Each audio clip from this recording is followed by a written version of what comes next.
마가복음 우리 1장 15절 계속 나누고 있는데요. 같이 한번 1장 15절 말씀 읽고 오늘 우리에게 주시는 말씀 회개하라 라는 제목으로 나눠보도록 하겠습니다. 1장 15절입니다. 이쯤 되면 우리가 거의 외울 법하죠. 외우실 수 있을까요?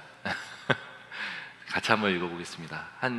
오늘도 3번 우리가 연달아서 한번 읽어볼게요. 시작. 이르시되 때가 찼고 하나님의 나라가 가까이 왔으니 회개하고 복음을 믿으라 하시더라. 이르시되 때가 찼고 하나님의 나라가 가까이 왔으니 회개하고 복음을 믿으라 하시더라. 이르시되 때가 찼고 하나님의 나라가 가까이 왔으니 회개하고 복음을 믿으라 하시더라. 아멘. 오늘은 회개하라입니다. 회개라고 하는 단어를 들으면 사실 그렇게 편하진 않죠. 불편하죠. 회개하십시오 라고 하면 뭔가 내가 무엇을 잘못했지? 오라고요? 좀 이쪽으로 오랍니다. 너무 치우쳐서 보기가 그런가 봐요. 네. 컨트롤이 안 되니까 저를 거기에 맞추는 걸로. 괜찮죠? 우리는 넓지 않으니까 이쪽에서 이쪽으로 오나 좀 이쪽으로? 이렇게? 됐습니까? 네, 좋습니다. 사실 온라인 성도가 별로 없기는 한데 이제 컨텐츠를 또 만드셔야 되다 보니까 신경을 쓰이는 것 같아요. 회개라는 단어는 사실 불편해요. 저한테도 회개하십시오라고 누군가가 이야기를 한다면 불편할 것 같습니다. 왜냐하면 회개라고 하는 단어 안에 담겨있는 의미, 또 우리가 회개라고 하는 단어를 생각했을 때 떠오르는 이미지, 그것은 바로 너 잘못했잖아, 그러니까 반성해야지, 뉘우쳐야지 라고 이야기하는 것 같기 때문이에요. 그래서 이 회개라고 하는, 특히 회개를 통한 죄의식, 죄책감이라고 하는 것을 부추겨서 이제 성도들을 교회에 더 헌신하게 한다든지, 아니면 교회가 필요한 다양한 사역에 동원시킨다든지, 그것을 동기로, 그것을 근거로 교회를 움직이는 그런 사실 아주 안 좋은 형태의 모습들이 간혹 우리 한국 교회에 있기도 합니다. 그래서 무언가 잘못했다라고 하는 것에 인식을 심어주는 거죠. 그래서 돌이켜야 된다, 회개해야 된다. 그래서 그것을 가스라이팅의 도구로 사용하는 안타까운 현상들이 간혹 발견됩니다. 그만큼 회개라고 하는 것은 불편함을 자극해요. 오늘 그 불편한 얘기를 이제 하려고 하는데, 사실 그렇게 불편할 수 있는 것은 회개라고 하는 것에서 이제 사람들이 생각하는 오해에서 기인합니다. 회개라고 하는 것, 여러분들이 생각하는 회개는 어떤 회개인지 우리가 이야기해 보면 좋을 것 같아요. 여러분들이 생각하는 회개, 그리고 회개에 담겨 있는 오해들, 보통 그런 것들이 어떤 게 있는지 한번 살펴보면 좋을 것 같습니다. 성경적인 회개라고 하는 개념을 오늘 배울 건데, 예수님께서 가르쳐 주신 회개는 무엇인가에 대해서 이야기를 할 건데, 여러분들은 회개를 무엇이라고 생각하는지를 짚어보면 좋을 것 같아요. 흔히 우리가 생각할 때 회개라고 하는 단어를 떠올리면 눈물을 생각합니다. 뭔가 내가 감정적이고 북받치는 그런 마음들이 올라와야 될 것 같다라고 하는 생각을 합니다. 그래서 회개할 때 눈물을 펑펑 쏟으면 내가 오늘 회개를 아주 충분하게 했다, 속 시원함을 느끼고 이제 그 회개의 자리를 떠나는, 또는 그 자리를 이제 마무리하게 되는 그런 것들을 경험하게 되죠. 반대로 눈물 없이 회개를 하면 뭔가 찝찝합니다.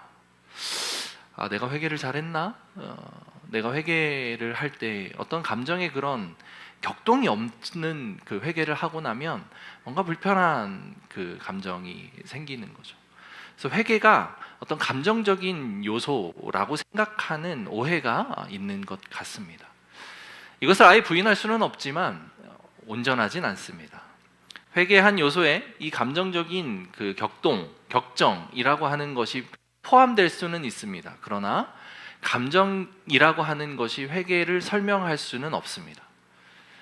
눈물이라고 하는 것 흘리지 않아도 충분하게 회개할 수 있습니다. 감정적인 무언가가 확 끌어오르지 않아도 회개할 수 있다라고 하는 이야기이죠. 그리고 우리가 하는 오해는 후회와 회개를 동일시한다라고 하는 겁니다. 무언가 잘못을 하고 무언가 그릇된 행동들 또는 잘못된 일들, 회개할 만한 일들을 했을 때 그 일들을 후회하는 겁니다. 아, 내가 그래서는 안 됐는데, 내가 잘못했다 라고 후회하는 겁니다. 물론 후회는 회개로 가는 아주 중요한 이제 단계일 수는 있습니다. 그러나 후회하는 것이 곧 회개는 아니지요. 그리고 마지막으로 우리가 오해하는 것 중에 하나는 회개했으면 우리는 다시 그 죄를 범하면 안 되지 라고 생각하는 겁니다. 한번 회개를 하면 돌이켰으니까, 회개를 했으니까 다시 그 죄를 지으면 안 되는 거지 라고 생각을 하곤 합니다. 그래서 회개가 불편해요. 오늘 내가 회개를 했다 하더라도 또다시 그 죄를 안 지을 자신이 없으니까. 회개를 하고 일주일 후에 왠지 이거 또 회개하고 있을 것 같은데 라고 하는 생각을 하면 회개하기가 싫습니다. 막 자꾸 죄책감이 더 자극되고 막 불편해요. 그래서 한번 회개하면 그것이 완전하게 내 삶에서 해결되어야 된다라고 생각하는 것이 회개에 있어서 아주 중요한 오해 중에 하나입니다. 그래서 회개라고 하는 단어를 들으면 불편해요. 회개는 감정적인 반응이 동반되어야 하는 것도 아니고 후회와 동일시 되어야 하는 것도 아니고 회개가 단번에 완전하게 이루어져야 하는 것도 아닙니다. 이것을 우리가 기억해야 돼요. 여러분들 이 사실을 머릿속에 이렇게 장착한 후에 그럼 회개는 무엇입니까? 라고 하는 이야기를 오늘 한번 풀어가 보도록 하겠습니다. 성경에서 이야기하는 회개는 돌이킴을 의미합니다. 방향 전환이에요. 그게 성경에서 이야기하는 회개입니다. 너무 좀 약간 러프하죠?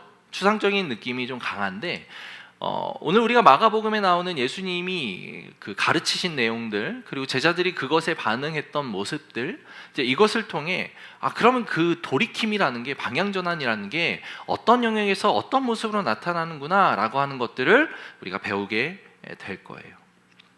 자, 많은 사람들은 회개를 할 때 내가 죄를 지었기 때문에 회개해야 된다라고 생각합니다. 사실 틀린 이야기는 아니죠.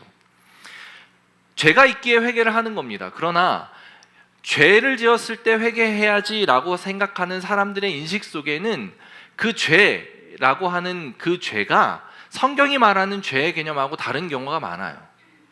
여러분 회개합니다, 돌이켜야 됩니다라고 이야기할 때 그 죄, 무엇으로부터 돌이켜야 됩니까? 라고 생각하면 죄로부터 돌이켜야 된다라고 생각합니다. 그럼 죄는 무엇인가? 거짓말 또는 살인 또는 음행 또는 사기 미워하는 마음 이런 것들을 이야기를 해요. 그래서 누군가를 미워하면 미워하는 마음을 가지고 하나님 앞에 나아갑니다. 하나님, 제가 누군가를 미워했습니다. 용서해 주십시오. 그 마음에서 돌이키게 해 주십시오. 이렇게 기도를 합니다. 죄가 회개의 원인이라고 생각해서 한 데서 나오는 그 모습이에요. 그러나 우리가 본질적인 죄에 대해서 다시 정의할 필요가 필요합니다. 정의가 필요해요. 우리가 지금 이야기한 살인, 간음, 도둑질, 사기, 미워하는 것, 욕 이런 것들은 성경에서 말하는 대로라면 그것은 죄의 결과입니다. 죄의 열매예요. 물론 죄의 열매 자체도 죄의 범위에 들어가지만 사실 죄의 본질은 아닙니다. 죄의 본질은 무엇이죠? 성경에서 말하는 죄의 본질은 하나님을 벗어나는 것입니다. 하나님을 떠난 거예요. 보다 더 정확하게는 나의 삶의 주인이 하나님이 아니라 나라고 이야기하는 것, 그렇게 인식하고 살아가는 게 성경에서 죄라고 말하는 겁니다. 그렇다면 그것에 근거하여 회개라고 하는 것을 우리가 대입해 보면 그것에서 돌이키는 것, 방향 전환을 하는 것 무엇입니까? 내가 주인인 삶을 살다가 다시 하나님 주인인 삶을 살겠습니다 라고 하는 것이 바로 회개라는 것이죠. 이게 바로 회개예요. 죄를 지었기 때문에 회개한다 라고 하는 것이 틀린 말이 아니지만, 여기에서의 죄는 하나님을 떠난 겁니다. 하나님에게서 그 방향을 틀은 거예요. 하나님에게서 방향을 틀어서 나를 향하고 있었던 것에서, 아, 주님, 제가 다시금 내가 주인이 된 삶을 살았군요 라고 고백하고, 다시금 하나님이 주인인 삶으로 내가 돌아가겠습니다 라고 이야기하는 게 바로 회개라고 하는 것이죠. 단지 그냥 몇 가지 사건들에 대해서, 아, 내가 거짓말했습니다, 다시 거짓말하지 않겠습니다, 이게 회개가 아니라는 의미입니다. 왜 거짓말을 했는지, 거짓말의 중심에는 무엇이 있는지를 먼저 발견해야 돼요. 하나님이 주인이 아니라 내가 사람들 앞에서 조금 더 돋보이기를 원했습니다. 그 수치감을 내가 참기 힘들었습니다. 비록 부끄러울지라도 그 상황에서 하나님의 주인됨을 내가 인정하고 그러지 말았어야 됐는데 다시 내가 돌이켜 보겠습니다 라고 돌이키는 것이 바로 회개예요. 누군가를 미워했을 때도 마찬가지고, 어떤 겉으로 드러난 누군가를 때리든 욕을 하든 살인을 하든 어떤 짓을 하든 그 결과를 가져오게 된 나의 본질적인 죄의 모습 앞에 서는 것, 그리고 그것으로부터 돌이키는 것, 그것이 바로 회개라고 하는 것이죠. 예수님께서 오늘 본문에서 이렇게 말씀하십니다. 1장 15절 우리 다시 한번 읽어보겠습니다. 이르시되 때가 찼고 하나님의 나라가 가까이 왔으니 회개하고 복음을 믿으라 하시더라. 잠깐 띄워주세요. 네. 이르시되 때가 찼고 하나님의 나라가 가까이 왔으니, 우리가 앞에서 지금 몇 주간 살펴본 말씀이죠. 그리고 나서 회개하고 라고 말씀을 하셨습니다. 원문에 보면 회개하라 라고 하는 명령문으로 사용됩니다. 그리고 복음을 믿으라. 그래서 이 한 문장 안에 명령적인 단어가 두 단어예요. 회개하라와 복음을 믿으라. 회개하라, 복음을 믿으라. 앞에 우리가 지난주까지 살펴본 내용들은 서술형으로 사용되었고, 오늘 이 회개하라는 명령문으로 사용되었습니다. 그 얘기는 무슨 말입니까? 이 회개하라라고 하는 개념이 예수님에게 있어서 너무도 중요한 개념이라고 하는 것을 강조하고 있다라는 사실이죠. 마가복음 1장 15절이 마가복음 전체의 요약판, 축약판이라고 설명드린 적이 있습니다. 그렇다면 마가복음 전체의 축약판인 이 한 구절에서 회개하라가 첫 번째 명령형으로 사용되었다, 예수님이 이 회개하라가 얼마나 중요하고 강조하고 있는지를 알 수 있는 대목이죠. 마가는 이것을 강조하고 싶었을 겁니다. 그래서 회개하라 라고 하는 명령문으로 사용한 것이죠. 그렇습니다. 그래서 마가복음은 회개하라 라고 하는 개념이 아주 중요합니다. 그런데 여러분, 우리가 마가복음 1년 반 동안 살펴봤는데 회개하라 라고 하는 가르침, 그리고 제자들이 회개했다 라고 하는 그 돌이키는 모습 얼마나 있었는지 혹시 기억나십니까? 꼭 집어서 물어보고 싶네. 아마 기억 안 나실 거예요. 사실 우리가 이제 전체 숲을 본 게 아니라 숲 속에 들어가서 나뭇잎을 보고, 그 다음에 이제 상처받은 이 나무들의 기둥도 보고, 떨어진 나무 그 낙엽들도 보고, 그 땅 속에 숨어 사는 벌레들도 보고, 막 그런 작업들을 우리가 1년 반 했죠. 아주 깊이 이제 들어가서 자세하게 살펴봤기 때문에 조금 이렇게 멀리서 봐야 이게 보이는 개념이에요. 사실 마가복음의 회개라고 하는 단어가 사용된 곳은 총 3군데밖에 없습니다. 그 중에 하나는 세례 요한이 사용했어요. 그러니 사실 회개라고 하는 단어 자체가 많이 등장한 것은 아닙니다. 그런데 앞에서 마가복음의 축약판, 전체 요약본이라고 하는 1장 15절에서 회개하라 라고 하는 아주 중요한 명령형으로 사용된 단어를 마가가 까먹고 마가복음에서 누락시켰던 건가? 아니지요. 마가복음 전체의 흐름, 전체의 어떤 그 내용을 보면 그 회개하라가 곳곳에서 드러납니다. 마가복음 자체는 회개에 아주 중요한 강조점이 있는 책이에요. 초대교회 교인들은 지금 마가복음 안에 등장한 주인공들, 여러 제자들과 그 부활을 목격한 증인들, 예수님을 가까이서 보셨던 그 변화된 사람들이 초대교회 안에서 아주 강한 영향력을 행사하고 있었던 시기를 살아가던 그 시대였습니다. 예수님이 돌아가시고 나서 대략 한 30년 정도 지난 후에 이 마가복음이 쓰였는데, 아마도 이때는 그 사도 베드로는 순교했을 것으로 예상을 합니다. 복음을 증거하다가, 그리고 교회를 세워 나가다가 그 복음을 증거했다라고 하는 이유로, 예수님을 믿고 있었다는 이유로 죽은 것이죠. 초대교회 성도들은 그 모습을 보고 있었던 성도들입니다.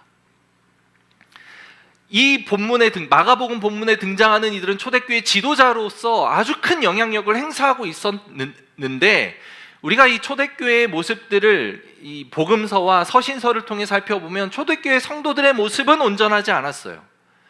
그 리더들은 무언가 강력한 모습들을 우리에게 보여주고 전승을 통해 우리가 알 수 있게 되는 내용들이 많은데, 성도들의 모습은 많이 부족했습니다.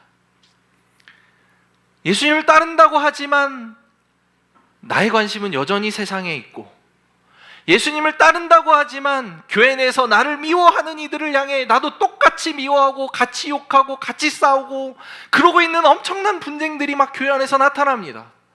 심지어 교회 안에서 막 서로 불륜이 일어나고 막 간음하고 하는 이런 음행들이 교회 안에서도 너무 많아요.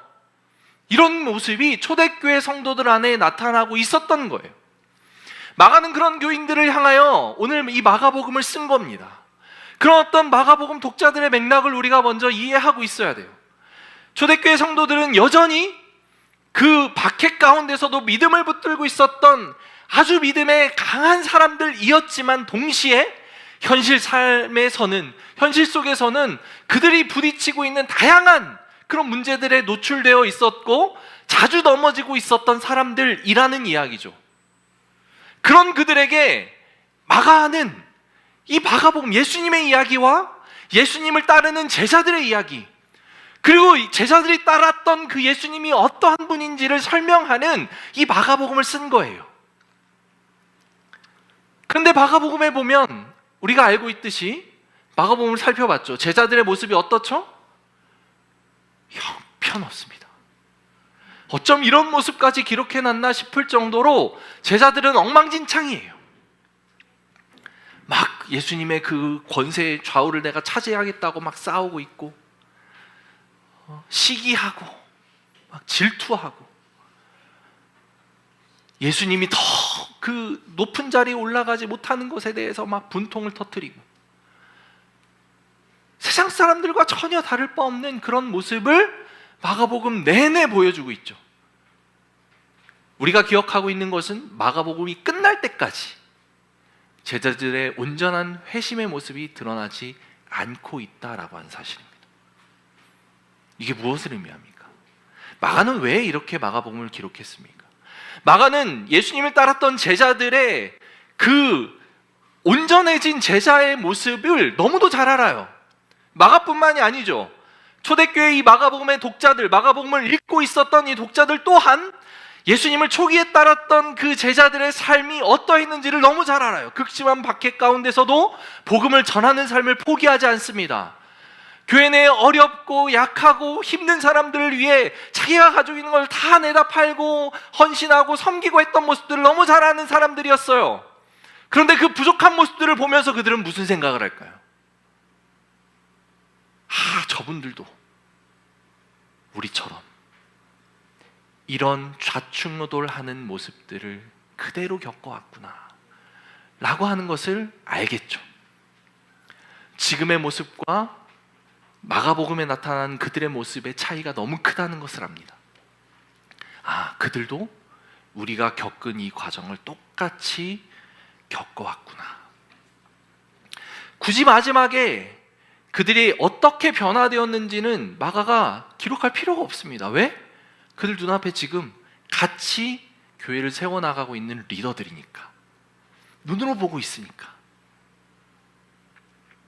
그래서 마가복음에 나타나 있는 그 모습들은 그렇게 좌충우돌하고 넘어지고 깨지고 상처받고 여전히 세상에만 시선이 가 있는 그 제자들의 모습들이 여지없이 여과 없이 등장합니다.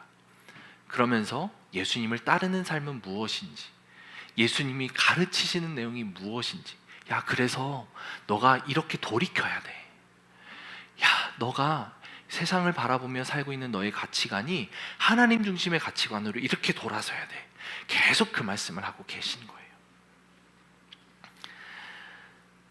그래서 제자들은 나름대로 자기가 생각하는 예수님을 따르는 제자도의 삶을 따라가고 있었습니다. 아, 예수님을 내 삶의 주인으로 모시는 게 이런 거구나 라고 생각하고 살아갔어요. 근데 예수님은 계속해서 가르치셨죠. 야, 그거 아니야. 이쪽으로 돌이켜. 야, 그거 아니야. 이쪽으로 돌이켜. 마가복음에서 나오는 그 이야기들, 첫 번째 얘기를 먼저 좀 살펴보려고 합니다. 제자들이 첫 번째로 예수님을 따를 때 어떻게 돌이켰는지를 기억하십니까? 세베대의 아들들은 품꾼과 부친을 버려두고 예수님을 따릅니다. 베드로와 요한은 아버지와 부친을 버려두고 예수님을 따르죠. 아주 과격한 회개입니다. 사실 겉으로 보기에는 매우 바람직한 회개의 모습이죠. 사실 그들의 마음은 진심이었습니다. 다 버리고 예수님을 따라요. 이게 회개의 아주 모범적인 모습이었죠. 그렇게 따르는 제자들의 모습이었습니다. 물론 그 안에 그 제자들, 예수님을 따르는 것에 대한 온전한 이해가 있지는 않았을 겁니다. 100% 진심이었지만 예수님을 바르게 알지 못했어요. 그게 문제였어요. 사랑하는 성도 여러분, 우리가 예수님께로 돌이킨다라고 고백하는 것, 여러분들의 마음은 진심일 수 있습니다. 그러나 예수님을 바르게 알지 못하면 그 돌이킴이, 그 방향이 어쩌면 틀린 방향일 수 있다. 여러분들의 진심과 그 결단을 무시하는 건 아닙니다. 중요한 건 예수님을 바르게 알아야 된다는 거죠. 예수님을 향하는 삶이 어떠한 것인지 바르게 깨달아야 한다라는 이야기입니다. 갈릴리 가버나움에서 예수님이 복음을 전하면서 사역을 시작하셨습니다. 거기에서 귀신을 내쫓으셨어요. 복음을 전하였습니다. 그러자 사람들이 막 놀랍니다. 이게 도대체 무슨 일이야? 권위 있는 새로운 가르침이다. 귀신을 내쫓는 걸 보라. 이 능력 있는 자가 어디서 왔는가? 사람들은 환호하기 시작합니다. 그의 가르침에 놀라요. 두근두근합니다. 이 사람 도대체 무엇인가? 그 소문들이 온 갈릴리에 막 퍼집니다. 그러자 예수님을 따르던 그 12명의 제자들의 마음이 어떠했을까요? 너무 좋았겠죠. 내가 잘했구나. 옳은 선택을 했구나. 내가 선택한 그 배와 부친도 버리고 품꾼과 부친을 버려두고 가업을 팽개치고 예수님을 쫓았는데 그 쫓은 삶이 아주 그냥 성공적인 선택이었고 성공적인 삶이겠구나 라는 생각을 당연히 했겠죠. 너무 제자들은 기뻤을 겁니다. 내가 이런 예수님을 따르기로 작정했구나 라고 생각했을 겁니다. 가슴이 두근거렸을까요? 아니면 일이 많아서였을까요? 제자들은 아마 이제 밤에 늦게 잠이 든 것 같습니다. 마가복음 1장 35절 39절에 보면 그렇게 사역을 하시고 나서, 심지어 이제 베드로의 장모의 열병을 고치시는 놀라운 사역을 하시고 나서 베드로의 장모의 집에서 하룻밤 주무시고 새벽에 일어나서 기도하러 가시는 장면이 나옵니다. 마가복음 1장 35절인데 새벽 아직도 밝기 전에 예수께서 일어나 나가 한적한 곳으로 가사 거기서 기도하시더니 시몬과 및 그와 함께 있는 자들이 예수의 뒤를 따라가. 처음에는 그들이 몰랐습니다. 예수님이 사라진 걸 몰랐어요.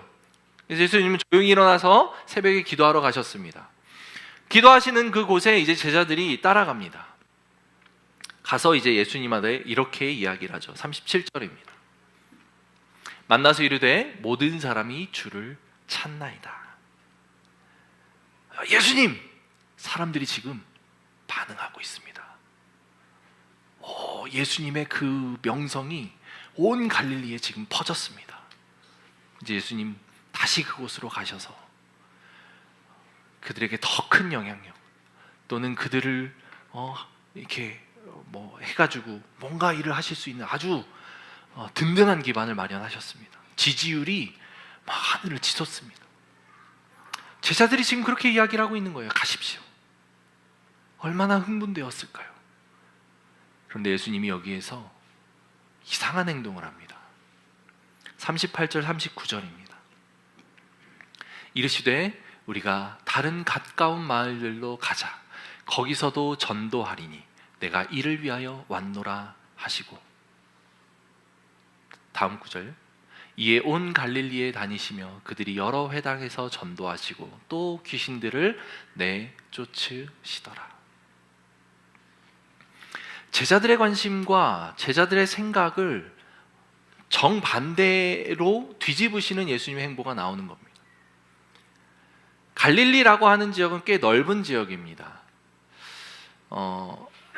이스라엘의 중심 지역은 아니었어요. 아마도 뭐 그냥 오늘날로 비교하면 전라도 아니면 뭐 강원도 뭐 이 정도로 큰 그런 지역이었습니다. 그 중에 예수님이 그 센세이션을 일으켰던 그 동네는 가버나움이라고 하는 도시, 갈릴리에서 가장 큰 도시였습니다. 전라도에서 가장 큰 도시는 광주겠죠. 광주 정도에서 예수님이 아주 큰 막 돌풍처럼 인기를 얻으신 거예요. 그래서 그 소문이 전라도 전 지역에서 이렇게 난 거예요. 그러면 이제 제자들이 생각하는 다음 스텝은 무엇이어야 됩니까? 예수님 이제 전라도를 먹었으니까 이제 우리는 수도권을 먹어야 됩니다. 서울로 갑시다. 경기도 지역을 가서 이제 수도권에 예수님의 그 명성을 떨쳐야 됩니다. 제자들이 바라는 관심은 아마 이런 것이 아니었을까요? 이제 우리가 마가복음을 통해 제자들의 그 생각과 뭐 행보들을 보면 아마 그 정도였을 거라고 추측해 볼 수 있습니다. 그런데 예수님은 어떻게 행동하시죠? 아니, 난 그쪽으로 가지 않아. 오히려 갈릴리 지역에 더 소외되어 있는 마을, 촌락이라고도 해석할 수 있는 시골 마을, 그냥 도시와는 상관없이 모여서 사는 부락, 그런 곳으로 예수님은 향합니다. 그곳에 가서 복음을 전하고 귀신 들린 자를 내쫓고 병든 자를 돌보고 가난한 자를 돌보십니다. 우리가 여기에서 회개의 첫 번째 요소를 살펴볼 수 있어요. 바로 무엇입니까? 나의 관심사를 예수님의 관심사로 맞추는 작업이에요. 삶의 중심, 삶의 주인이 내가 아니라 예수님이 주인입니다. 이것도 너무 추상적입니다. 첫 번째로 그러면 그 삶의 주인을 예수님께로, 자기 중심성에서 벗어나 하나님 중심으로 살아가는 삶이 무엇입니까? 라고 하는 것에 그 회개의 첫 번째 모습은 바로 관심사의 전환이에요. 내가 관심 있어 하는 것에서 무엇으로 바꾸는 겁니까? 예수님이 관심 있어 하는 것으로 나의 관심을 돌리는 겁니다.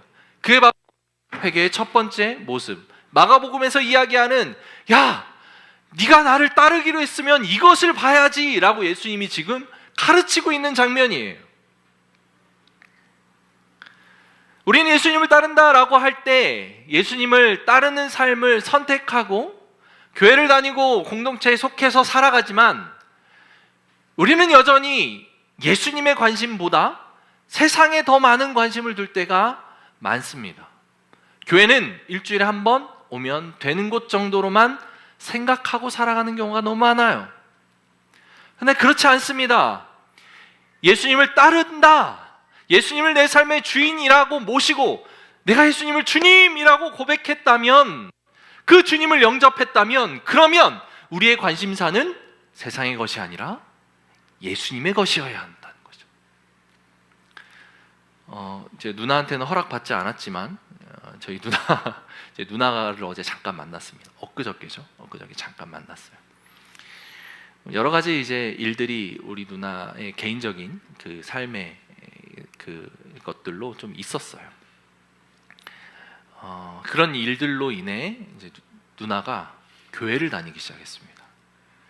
저희 이제 가족들은 원래 처음에 저만 그 교회를 다녔었고, 이제 부모님이 예수님을 믿기 시작했고, 이제 둘째 누님이 이제 교회를 다니기 시작했어요. 얼마 안 됐습니다. 몇 달 안 됐어요. 한 두세 달? 아마 이 정도 된 것 같아요. 교회를 다니는데 너무 재밌나 봐요.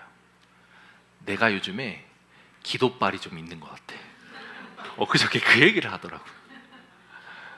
그러면서 자기가 기도했던 내용들과 그 기도가 응답된 내용에 대한 이야기를 하더라고요. 근데 그 내용이 너무 귀여워요.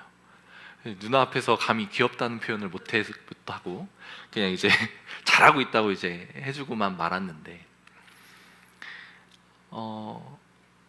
아주 뭐 별건 아니지만 자녀를 둔 그 부모의 입장에서는 너무 간절한 기도의 제목들이었죠. 이제 둘째 딸을 위한 기도의 내용들, 그 다음에 첫째 아들에 대한 기도의 내용들. 아들 만나는 여자친구가 마음에 안 들어서 헤어지기를 기도했는데 헤어졌다. 이게 너무 이제 너무 흥분해가지고 막 얘기를 하는 거예요. 부모님의 기도가 그렇습니다. 그 부모님의 이렇게 딸들은 다 이제 알고 계세요. 부모님들은 그런 거 기도해요. 뭐 우리 그 딸이 이제 학교에서 아직 잘 적응을 못해서 친구들이 이제 없어서 좀 힘들어 하는데, 친구가 무리가 생겼으면 좋겠다 그랬는데, 바로 그 다음 날 이제 어떤 무리에서 이제 우리 같이 와서 어울리자고 이야기를 했다는, 그 사춘기 여자아이들한테는 굉장히 중요한 이슈인데, 이제 그런 거, 뭐 그게 이제 너무 이렇게 신나가지고 이제 다음 기도 제목이 있다고 하면서 너도 기도해 막 이러면서 이제 기도 제목을 알려주더라고요. 그래서 예배를 가면 기도 시간이 너무 부족해가지고 막 이제 기도하는데 정신없이 기도하다가 온대요. 근데 마음 한켠에는 너무 기뻤습니다. 너무 좋았어요. 그게 이제 처음 예수 믿었을 때 나타나는 아주 좋은 그런 모습들이죠. 예수님 믿을 때 우리 삶에 좋은 일이 나타나는 것, 내가 바라는 일을 기도하는 것, 잘못된 겁니까? 아닙니다. 저는 그렇게 가르치지 않아요. 그걸 기도하는 거 틀린 것 아니에요. 그런데 보다 더 중요한 가치가 있음을 시간이 지날수록 깨달아야 한다, 그리고 배워가야 한다라고 가르치는 것 뿐입니다. 그래서 누나한테도 암소리 안 했습니다. 기도 열심히 해. 원래 첫 끝발이 좀 좋은데 나중 되면 사실 그 기도발이 잘 안 먹히기도 하니까 지금 많이 누려 라고 속으로만 얘기하고 왔어요. 겉으로는 이야기 못하죠. 한참 뭐 신났는데 찬물을 끼얹을 필요는 없으니까. 우리 누나같이 정말 정말 똑똑하거든요. 정말 머리가 너무 좋은 사람입니다.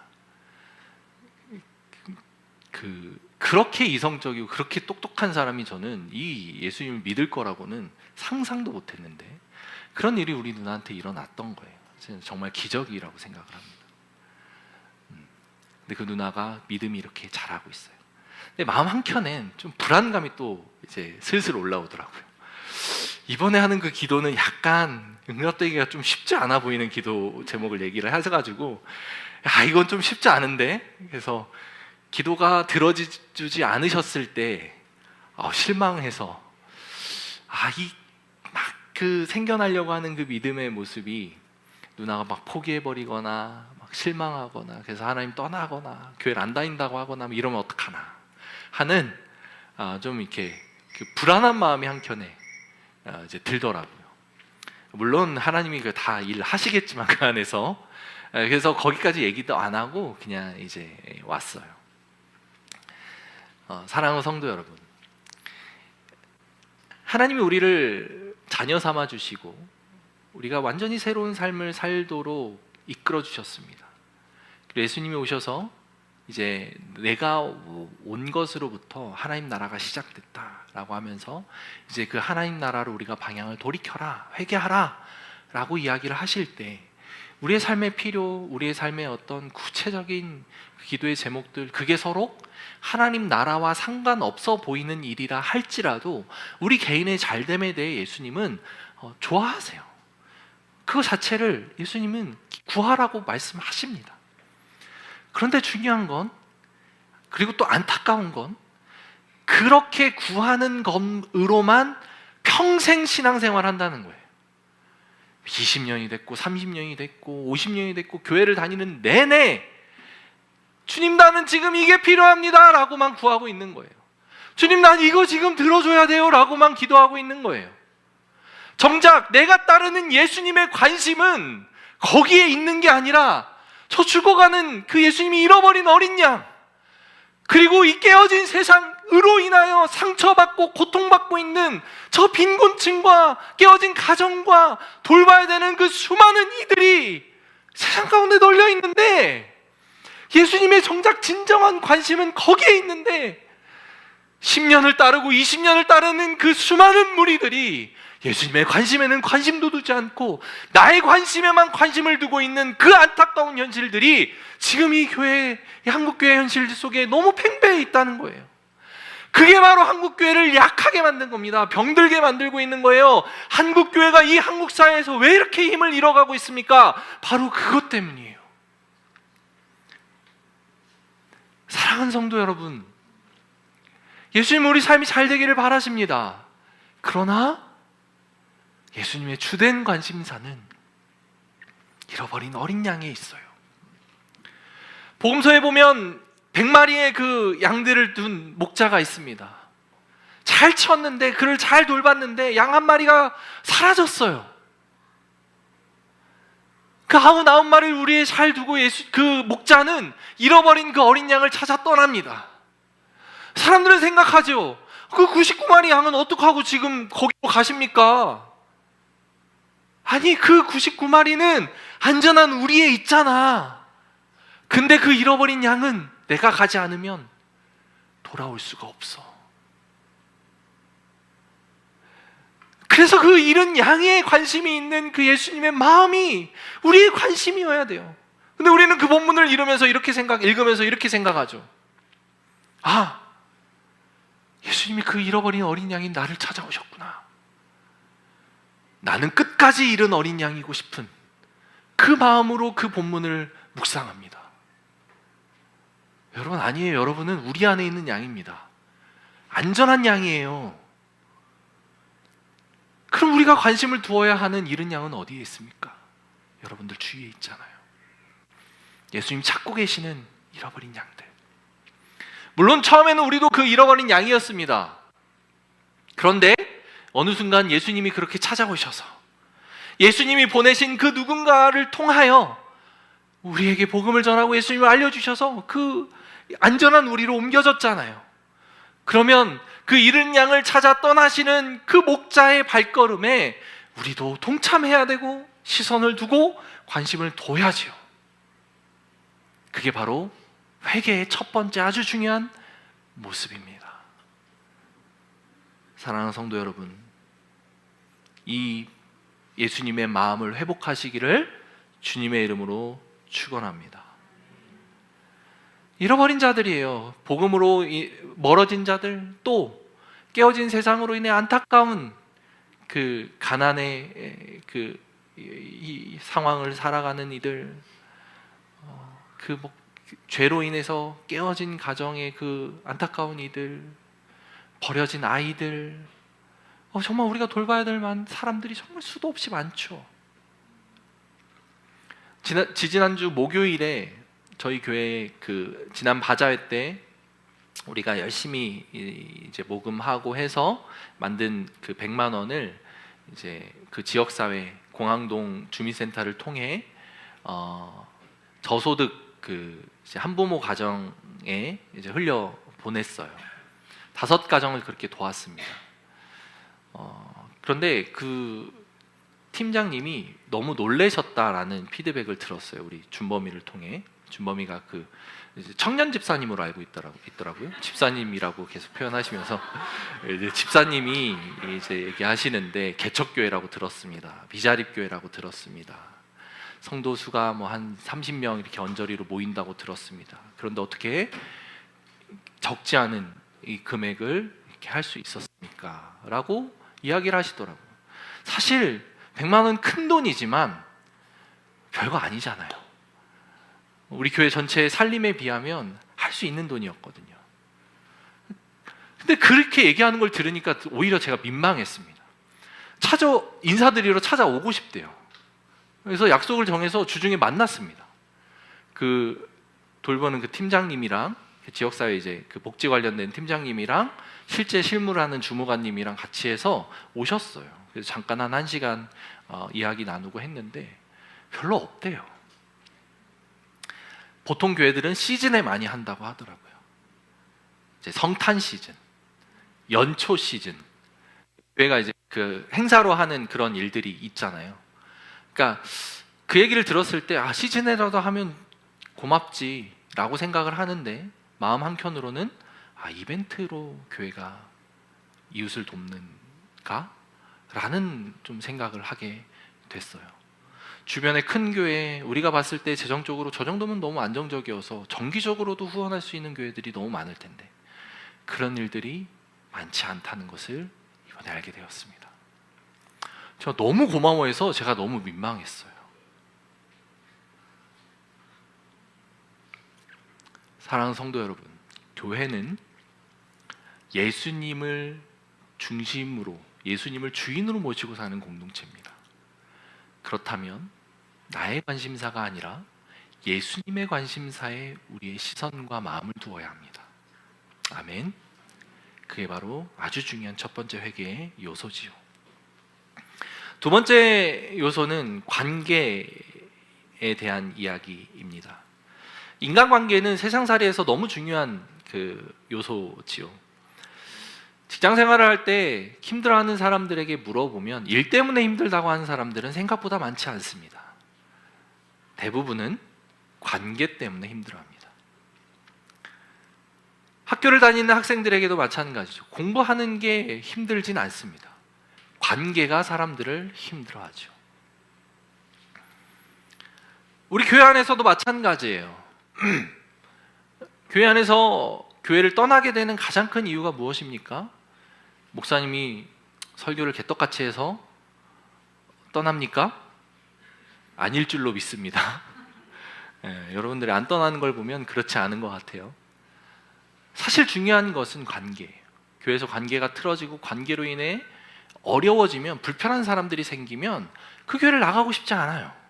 교회를 떠나게 되는 거죠. 그만큼 관계는 매우 중요합니다. 그런데 이 인간관계라고 하는 것, 우리에게 아주 큰 만족감을 주면서 동시에 아주 큰 어려움을 주는 이 관계는 도대체 무엇일까요? 왜 사람들은 이렇게 관계로 인해서 좋기도 하고 싫기도 할까요?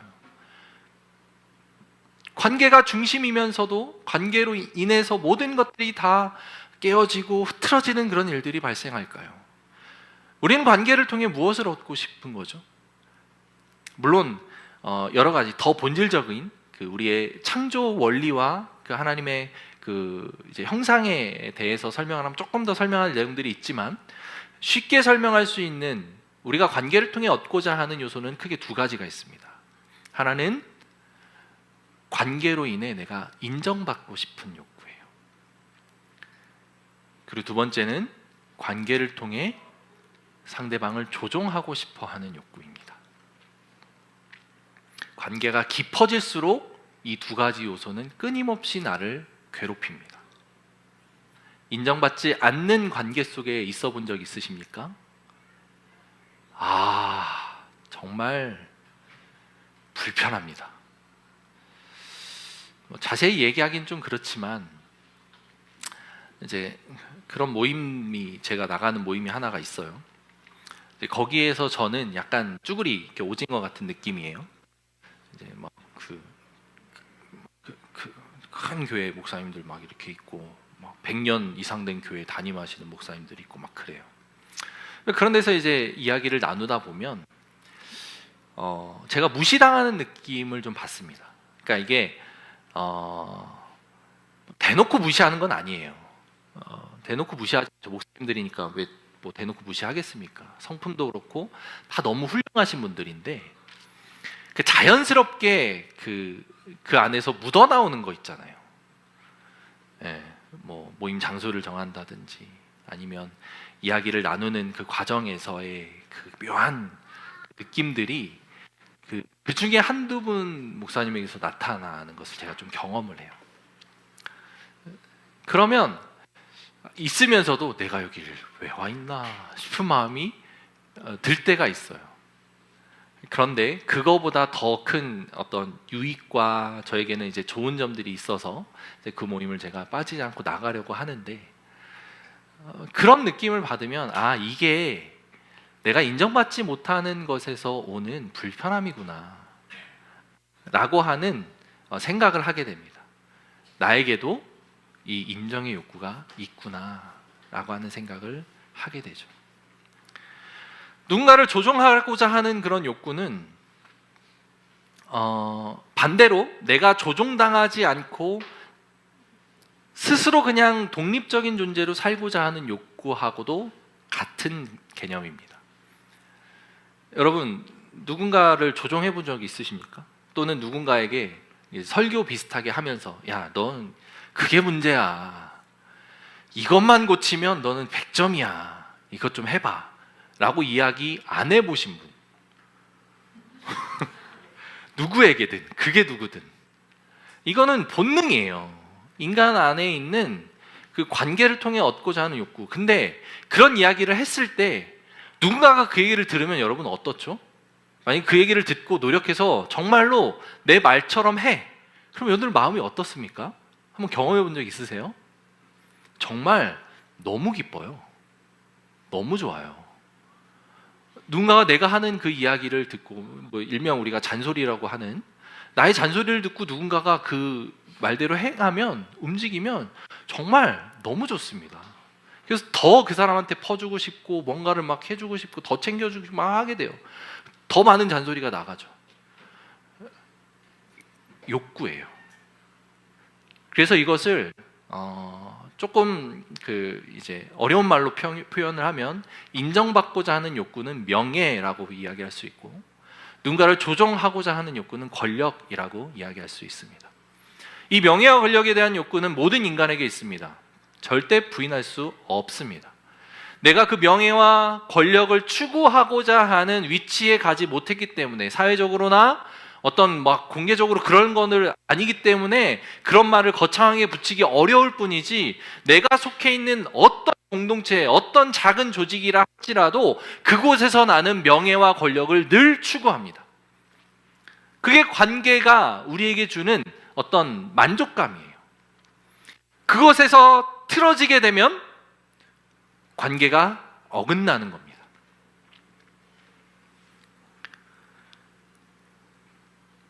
이 모습들은 제자들의 모습 속에서도 여지없이 드러납니다. 마가복음 10장 35절부터 45절에 보면, 우리 시간 관계에서 읽진 않겠습니다. 세베대의 아들들 야고보와 요한이 예수님께 나와서 우리가 구하는 게 있습니다, 원하는 게 있습니다 라고 이야기합니다.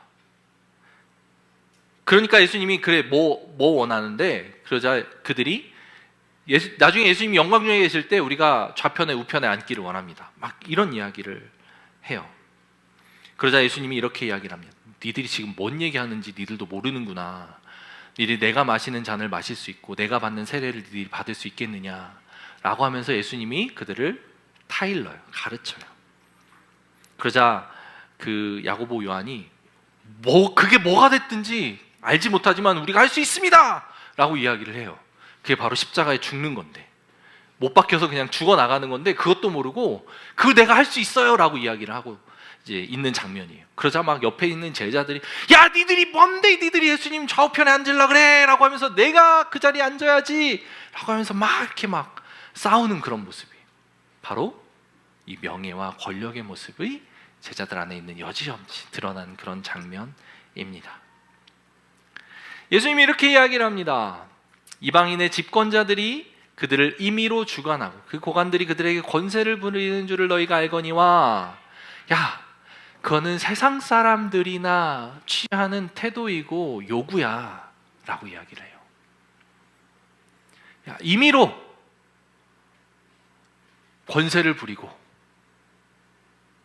임의로 주관하고, 그런데 너희 중에는 그렇지 않을지니 누구든지 크고자 하는 자는 너희를 섬기는 자가 되고 너희 중에 누구든지 으뜸이 되고자 하는 모든 사람의 종이 되어야 하리라. 그러면서 마지막에 예수님이 이렇게 이야기를 하죠. 인자가 온 것은 섬김을 받으려 함이 아니라 도리어 섬기려 하고 자기 목숨을 많은 사람의 대속물로 주려 함이니라. 아니 얘들아, 높아지려고 하면 안 돼. 높아져서 다른 사람들을 핸들링 하려고 하면 안 돼. 그건 하나님 나라의 가치관, 하나님 나라의 법이 아니야. 하나님 나라의 법은 높아질수록, 네가 힘이 있을수록 낮아져야 돼. 다른 사람 얘기를 더 들어야 돼. 네가 임의로 그 사람을 핸들링 하려고 하지 마. 네가 임의로 그런 삶을 추구하려고 하지 마. 너가 정말 힘이 있어? 네가 영향력이 있어? 그럼 네가 손해봐야지. 그럼 네가 낮아져야지. 네가 더 섬겨야지. 예수님 이렇게 가르치고 있는 거예요. 오늘날 교회는 어떻습니까? 담임 목사님들이 1등이죠. 제일 큰 힘을 가지고 있죠. 그 다음 권세자는 누구입니까? 장로님들이죠. 그 다음 권세자들은 사실 장로님들보다 그 장로님들 와이프인 권사님들인데, 권사님들, 그 다음에 장로님들, 그죠? 그리고 그 밑에 안수 집사님, 뭐 이렇게 그 서리 집사님, 뭐 이렇게 쭉 있죠. 그게 교회의 서열이에요. 그러면서 막 높은 사람으로 올라갈수록 그 권세를 누리려고 합니다.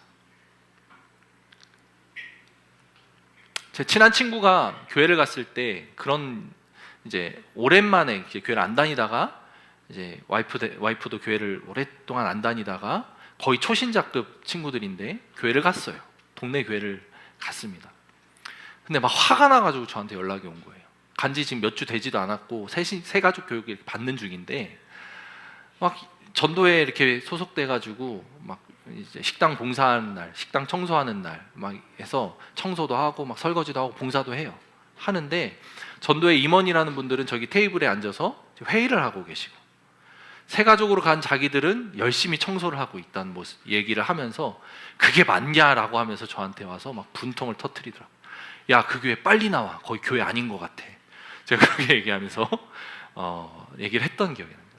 아주 그 큰 교단에 속한 문제 없는 교회였어요. 여러분, 근데 이게 일반적인 모습 아닙니까? 교회가 거꾸로 가고 있어요. 예수님의 가르침과 정반대의 길을 가고 있습니다. 하나님 나라는 거꾸로 가는 나라입니다. 힘이 있는 사람일수록 더 낮아져야 돼요. 더 섬겨야 됩니다. 권세를 부리면 안 돼요. 왜? 예수님이 그렇게 하셨잖아요. 예수님이 어떻게 하셨죠? 죽으셨잖아요. 권세 부리지 않으시려고. 하나님인데, 세상을 창조하신 그 권능이 있으신 분인데 그 권세 안 부리려고 십자가에서 죽으셨잖아요. 그 길을 따르는 우리들은 권세 안 부려야죠. 그래서 우리 교회 안에서 그런 것을 없애려고 리더십에 올라갈수록 더 많이 섬기고 더 많은 허드렛 일을 하고 그게 맞다라고 계속해서 가르치고 있는 겁니다. 그게 하나님 나라여야 돼요. 그게 교회의 건강한 모습입니다. 시간이 너무 많이 지나서 세 번째 회개 빨리 지나가겠습니다. 세 번째는 예수님에 대해서 바르게 이해하는 거예요. 예수님이 어떤 분인가를 아는 겁니다. 여러분, 마가복음에서 이제 마가복음 8장 말씀만 읽고 최대한 빨리 마무리할게요. 띄워주세요. 16장 8절 같이 한번 읽어줄게요. 시작.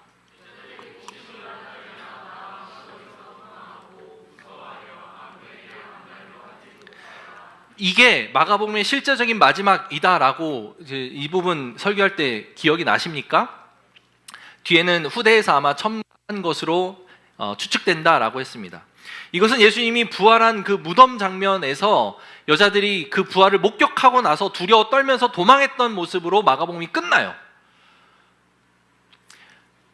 그런데 지금 마가복음이 기록되고 그 마가복음이 읽혀지는 그 독자들과 함께하는 제자들과 그 예수님의 부활을 목격했던 여자들의 모습은 지금 두려워 떨고 도망하는 그 모습과 완전 상반된 엄청난 그 믿음의 전사로 살아가고 있는 사람들이에요.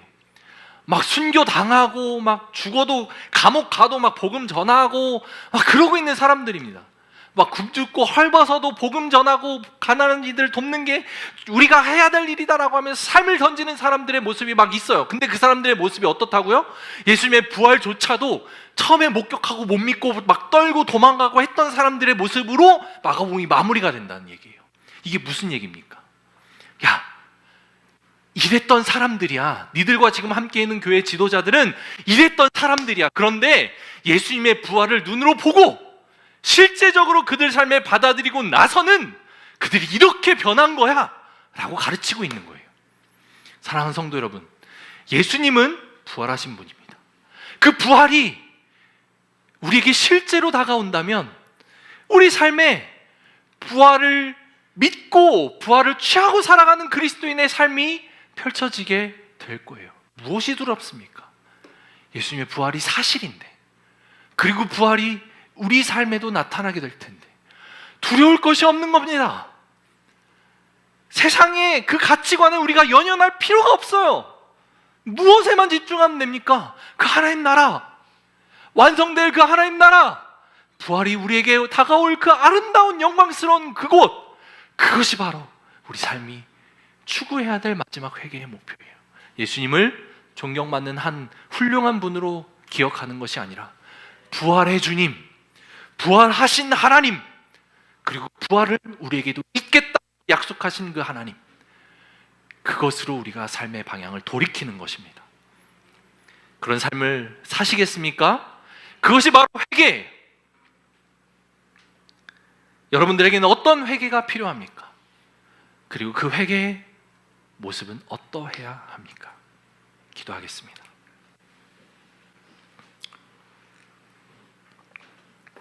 회개를 바르게 하기 위해서는 예수님을 바르게 알아야 합니다. 예수님이 무엇에 관심이 있는지, 예수님이 어떤 삶을 사셨는지, 예수님이 추구하는 삶의 모습은 어떠한 것인지, 그걸 바르게 알아야 내가 회개할 수 있습니다. 사랑하는 성도 여러분, 우리 삶에서 회개가 일어나기를 소망합니다. 그런데 앞서 얘기한 것처럼 회개에 대해서 오해하진 않으셨으면 좋겠어요.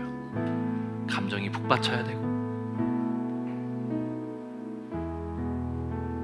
한 번 회개하면 다시 회개하지 않아도 되는 것인가? 라고 생각하고, 회개를 단순히 후회의 감정으로 생각하는 그 오해에서는 벗어났으면 좋겠습니다. 돌이키고 그 길을 가겠다고 결단하는 삶, 그것이 우리의 삶이기를 바랍니다. 회개는 특별한 시간에만 하는 것이 아닙니다. 날마다 우리 삶에서 이루어질 수 있어요. 제자들이 그러했던 것처럼 마가복음을 살아왔던 제자들의 모습이 그렇게 부끄럽고 연약한 모습이었지만 초대교회 그 이루어가는 아름다운 모습을 보여준 것처럼 언젠가는 우리의 삶도 그러할 수 있다라고 저는 믿습니다. 지금은 부족할 수 있어요. 마가복음에 나오는 그들의 모습처럼 지금은 우리도 날마다 넘어질 수 있습니다. 그러나 방향이 거기 향해 있다면 그 풍성한 하나님 나라가 우리 삶에 오게 될 거예요. 우리 같이 기도합시다. 기도할 때 하나님, 내가 회개하겠습니다. 내가 돌이키겠습니다. 생각나게 하시고 돌이킬 수 있는 방향을 알려주셨사오니 내가 무엇에서 돌이켜야 되는지 깨닫게 하여 주시옵소서. 같이 기도합니다. 하나님 아버지 감사합니다. 주님, 돌이키는 우리의 삶이 되기를 소망합니다. 돌이켜야 함을 믿습니다. 돌이키는 것을 통해 아버지 하나님 앞에 온전한 방향을 품고 나아가는 복된 성도들의 삶이 되기를 원합니다. 주님, 삶을 살아갈 수 있도록 인도하여 주시옵소서. 주님, 우리 마음속에 바라는 소원과 간구와 기도의 제목들, 주님, 그것들 주님 앞에 기도할 수 있음을 압니다. 우리가 기도해야 되는 것도 압니다. 그러나 정말 중요한 예수님의 관심 앞에 우리가 어떤 반응을 보이고 있습니까? 우리가 무엇을 하고 있습니까? 주님, 예수님의 시선에 우리의 시선을 맞추고 예수님의 마음에 우리의 마음을 맞추고 살아가는 복된 성도님들의 삶이 되게 하여 주옵소서. 하나님, 그 길을 향하여 나아가고 싶습니다. 그 길을 향하여 우리가 걸어가고 싶습니다. 우리 교회가 그런 교회를 성장해가고 아버지 하나님 더욱 기쁘게 해드리는 교회의 모습이 되기를 소망합니다. 하나님, 인도하여 주시옵소서. 하나님, 더욱 그 길을 향하여 나아갈 수 있는 복된 성도들의 삶이 되게 하여 주옵소서. 주님 주시옵소서. 하나님, 우리가 회개하기를 원합니다. 예수님을 바르게 알아 하나님 나라가 우리에게 왔으니 그 하나님 나라를 향하여 돌이키는 성도님들 우리 모두가 되게 하여 주옵소서. 감사드리며 예수님 이름으로 기도합니다.